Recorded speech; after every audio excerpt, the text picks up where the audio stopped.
నేను బొమ్మలు వేసాను కదా, అన్ని పిక్చర్స్ ఉన్నాయి కదా, నువ్వు ఆ పిక్చర్స్ కింద ఆ పిక్చర్ ఏ లెటర్ తో స్టార్ట్ అవుద్దో రాయాలి. ఫస్ట్ పిక్చర్ ఏం చెప్పు? అది ఫస్ట్ ది. ఇది ఏం పిక్చర్ అదా? ఇది ఇది కైట్ ఏ లెటర్ తో స్టార్ట్ అవుద్దా? Very good. నెక్స్ట్ ఏంటి? ఏంటది? Jug.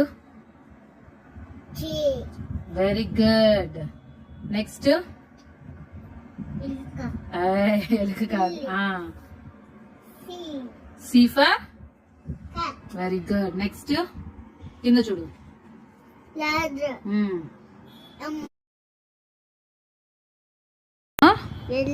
ఎల్ఫర్. Very good. Next mat. Very good. M for mat.